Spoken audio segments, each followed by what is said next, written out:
¿Qué tal? ¿Cómo está? Ricardo López Juárez. Y aquí me acompaña una leyenda del fútbol internacional, específicamente una leyenda del Team USA, Cobi Jones. How are you, Cobi? Thank you for your time.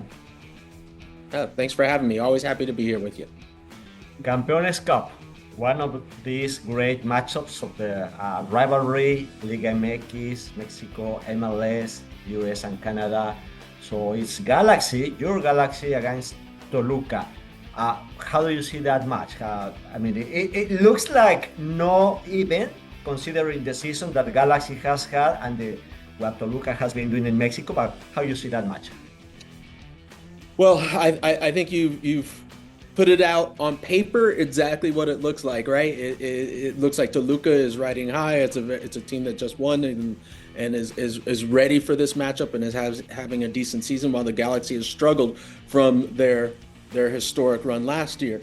I think when we look at it, though, one of the things that we've seen from the Galaxy over the past few months is that they have been able to hype up and be ready for these events that are happening, like Leagues Cup. They were ready for it, understanding that regular MLS league play is kind of off the table. Well, we've got to be ready to play for these. So they had a good showing in Leagues Cup, and I think they're going to try to do the same thing here in the Campeones, is making sure that they can get hyped up for this game and this one-off match. Speaking about Leagues Cup, it was more like a different mentality, intensity by the Galaxy players and coaching staff, or it was something that just clicked at the right moment? I think it's a little bit of both, but it's definitely the mentality switch of just knowing that I don't know the exact number right now, was it 4 or 5 games and you're into the final, and you're ready to play.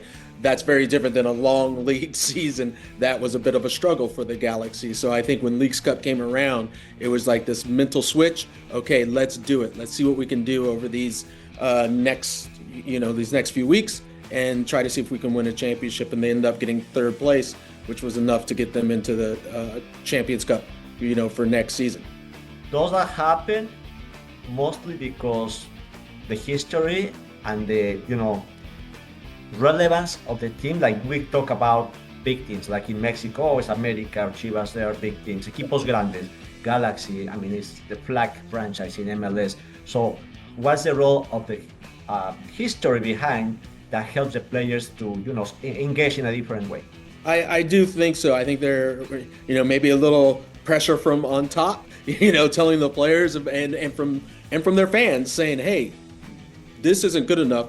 What do you represent? What do you want the Galaxy to be in your time span there? Do you want to be part of that, that historic time and winning the championship before?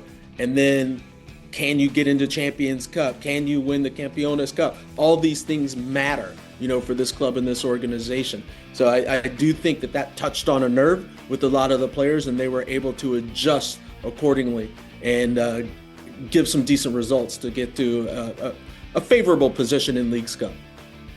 Before talking a little bit about Toluca and the rivalry in MLS and Liga MX, Kobe, if I can ask you, what happened to the Galaxy? How they go from winning the championship and offering that great soccer exhibition in the final to go and be like terrible, like an embarrassment of season next year? No, that's fair to say, and I think if you talk to any of the players, they would probably agree with you. But when it comes down to it, some of the things that happened, I think there's a lot of changes within the squad.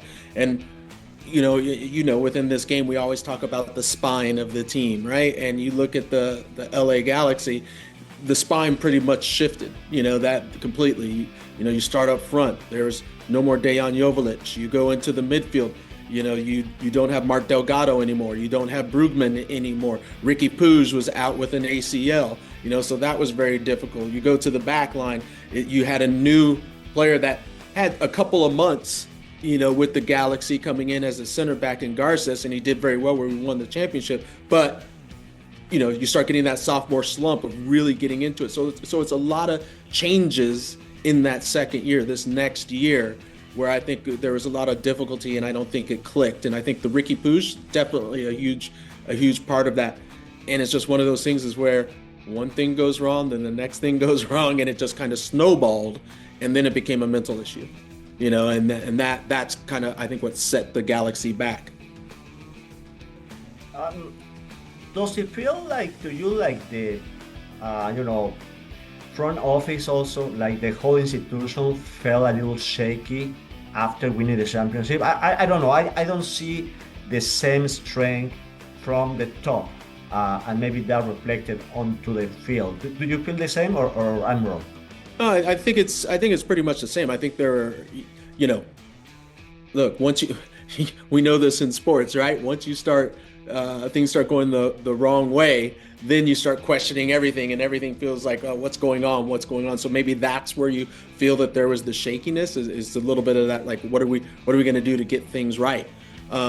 And then there was some controversy, that the Galaxy had, with the fan base and trying to deal with all of that, and that just compounds things. So there's a general feel, a malaise, that was hovering over the organization. But with that being said, I think we saw the moments of the team coming together, where they could have success. So they could have moments of success within this season that isn't probably the expectations that they wanted. So Leagues Cup coming through and having a decent showing in Leagues Cup, Campeones Cup, having this opportunity to do something special.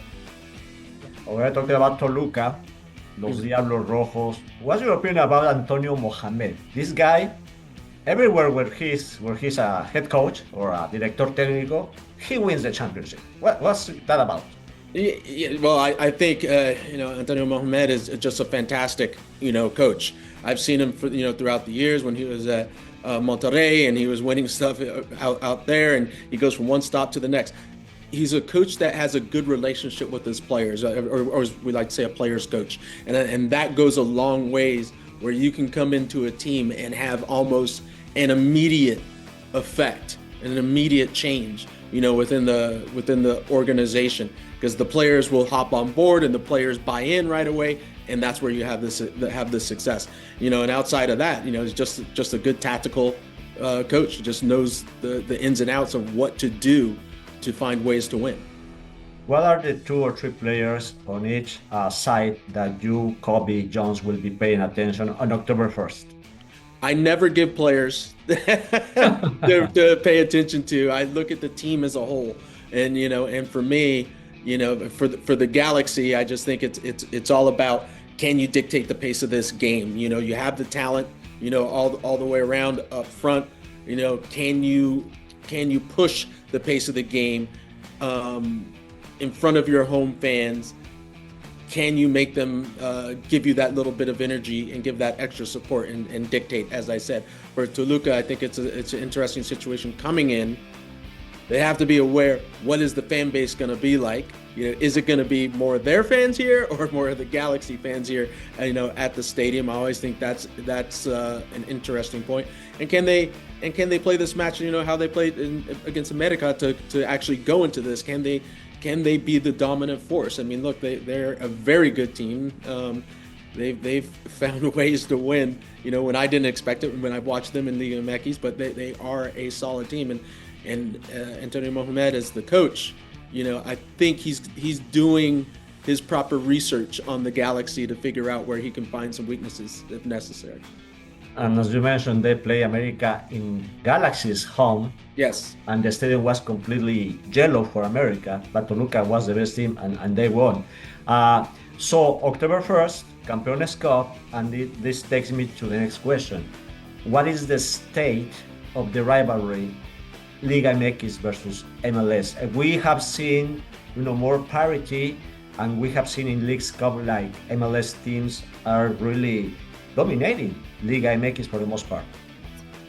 Yeah, I think when we look at this situation, it's very favorable for MLS teams when you're talking about when you're talking about Leagues Cup, just because most of the games are based here within the United States, so that makes it very difficult for the teams from Mexico to come over here and stay for extended periods of time. But I would not put that into account in this situation, because this is a quick turnaround. This is Toluca coming in, playing, and going home. It's not like you have to stay here for weeks on end.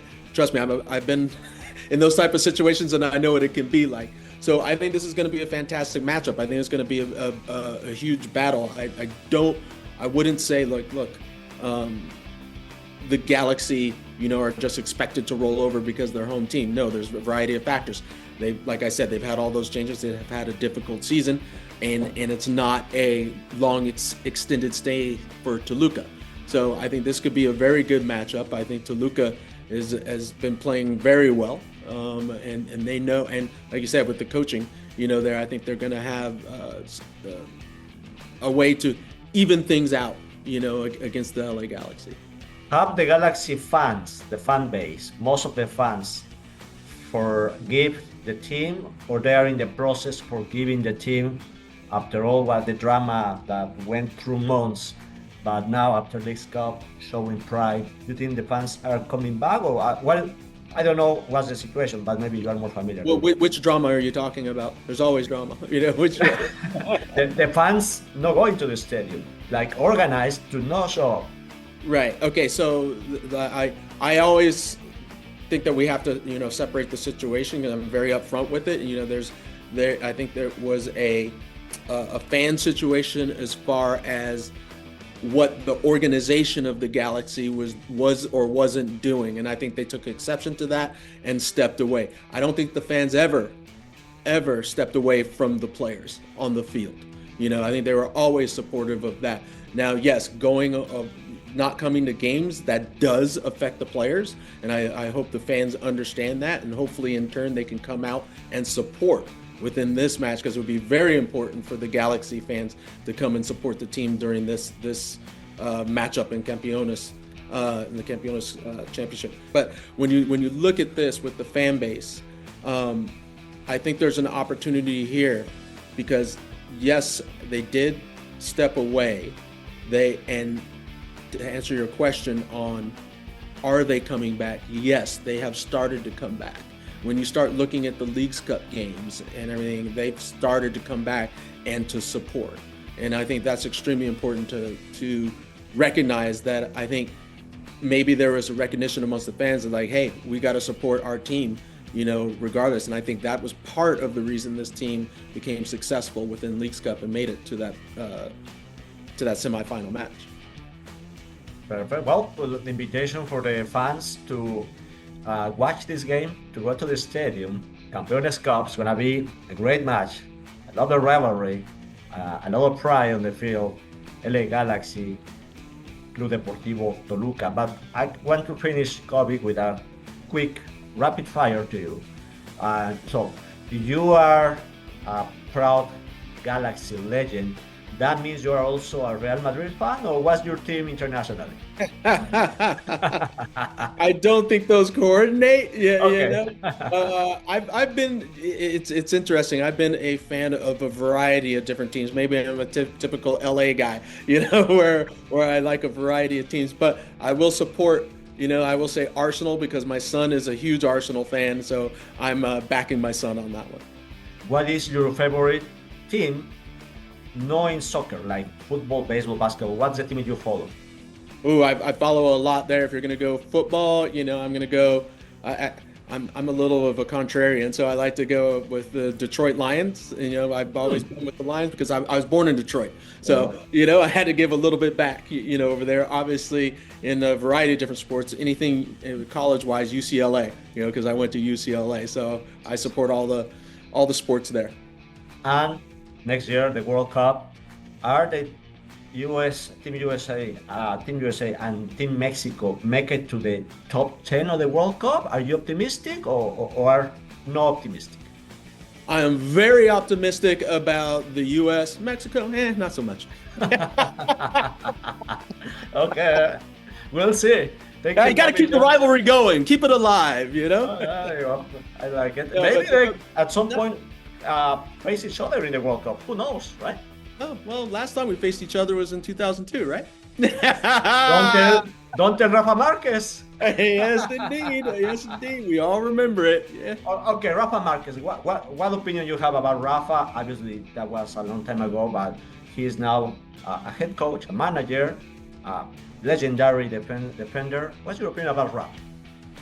I think look, I don't know him that well. I just know of the situation that I was involved with him. So for that, I'm just like, what's going on with this guy, like that. But yeah, obviously he's doing a fantastic job as he's going along in his coaching career, and he's actually coached some of the former Galaxy players that have gone overseas and played underneath him. So I think it's fantastic what he's doing, and just continuing to be involved with the game. I'm a big supporter of any former player, continuing to be involved in the game in any way, be it on TV, be it coaching, be it reporting, whatever. Just making sure that you give your experiences and passion for the game is extremely important. Just be involved. At some point, I will ask Rafa his opinion about Cobi Jones. But thank you so much for your time, Cobi, and enjoy the game. All right, thank you very much. Take care.